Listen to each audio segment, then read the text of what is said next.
Guys, listen. It's fucking over. We're cooked. There's no more Half-Life jokes. There's no more Dead Space jokes. The fucking economy is crashing right before our eyes, bro. And you can't do anything about it. Bro, I've been investing money since 2021, and my portfolio has gone to shit. I ain't never seen nothing like this, bro. This is worse than COVID. How the fuck is the damn stocks worse than COVID? I ain't never seen nothing like this in my life, bro. And I feel bad for the people in the northern states. That goddamn Canada talking about we might turn the power off. If they turn the power off in the northern states, all hell is gonna break loose. There's gonna be looting, there's gonna be murders, there's gonna be crime, bro, because nobody's stopping them. You think the police are gonna stop people when there's no fucking power, no heat, no gas, nothing? Bro, we're cooked. America's on its way to a recession, and the stock market is in a free fall after Trump announced his tariffs on Canada and Mexico will be going into effect tomorrow, and there's nothing that can be done to stop them. Americans are losing money, and they're losing it fast. Since Trump's announcement just 1 hour ago, Dow Jones has gone down by 2%, wiping out all of the gains made so far under his administration. And if you don't invest, you'll still be losing money because the goods you buy will be more expensive. We're talking pharmaceuticals, lumber, cars, tequila, avocados, and plenty of other goods will be going up in price, and you need to be aware of that. Not to mention that all of this comes as the Atlanta Fed is projecting that our GDP will go down by 3% in the first quarter of 2025. 1 month ago, they projected it would be going up by 4%, and that is a stark contrast to where we're at today because of Trump's policy. If anybody ever tries to tell you that Trump is good for the economy, they are lying to you. Don't be deceived. The Trump administration is currently destroying the American economy as we speak. TikTok, y'all funny as fuck. I gave a comment. It's hilarious. But thank you for the love. Mwah, mwah, mwah. Yes. Take your money out the bank. Take your money out the bank. Yeah. I'm just sitting in my room thinking, this economy is a fucking joke. Rent is high. Light bill is high. Gas bill is high. You gotta work 40 to 60 hours a week just to not have no money. Daycare expenses is fucking outrageous. It literally costs maybe about $100 or more just to go outside and breathe fucking air. Taxes is high. Mortgages is high. Groceries is fucking high. For years and years and years and years, we have been voting for bullshit ass people. For years. Nothing has gotten better. We, the people, are still working our asses off to provide for our families and still cannot make ends meet. We can't even send our kids to school without somebody coming in there pow-powing. Over the years, nothing has gotten better. Everything is starting to get worse. Election after election after election. Nothing has gotten better. I mean, do y'all ever just sit back and think to yourself, do we run the world or the politicians? Because every single year that we vote, our kids are not safe in school. Taxes are going up. Everything is high. We are working 40 to 60 hours a week and can't even spend time with our family. When are we going to stand up and say enough is fucking enough? Because I'm going to tell y'all something. It's only going to get worse. This economy fucking sucks. And it's going to go to hell. Hoo boy! Donald Trump is determined to plunge the US, Canada, Mexico into economic crisis. And with the US in particular, the whole world. And ours is an age where so much turmoil has been driven by economic insecurity. So I'm afraid, guys, this could have drastic consequences, as if you're not already, I would say, pretty exhausted by the drama and turmoil of the last few years. But above all else, and we'll get to this point, this exposes the need to overturn a totally broken economic model that long predates Trump. He's a symptom of it, even though he is, of course, whacking his foot on the accelerators. I want to start with Canada.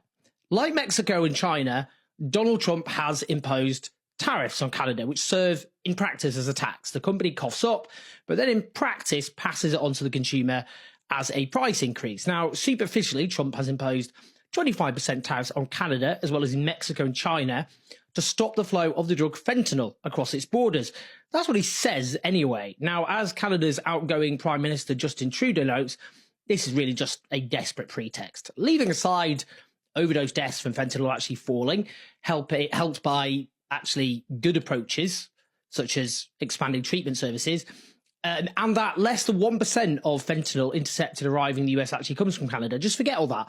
This is just coming up with a legal pretext for the president to impose tariffs because Donald Trump wants to annex Canada and turn it into the 51st state of the United States. It sounds deranged, and many have obviously concluded that Trump constantly talking about turning Canada into the 51st state is just a ruse. He doesn't really mean it. Of course he's wacky. Come on, he's trolling us. It's a negotiating ploy. Oh, the deal, everyone. No, he really means it.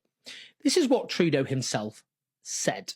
I think in terms of what he wants, I heard he talked about banking again this morning in a tweet, which doesn't make any sense because American banks, there's about 16 American banks currently active in Canada holding about $113 billion worth of assets in this country. So the American banks are alive and well and prospering in Canada. It's an example of not really being able to see what it is that he wants, because even the excuse that he's giving for these Paris tariffs today of fentanyl is completely bogus, completely unjustified, completely false. So we actually have to fall back on the one thing he has said repeatedly, that what he wants is to see a total collapse of the Canadian economy,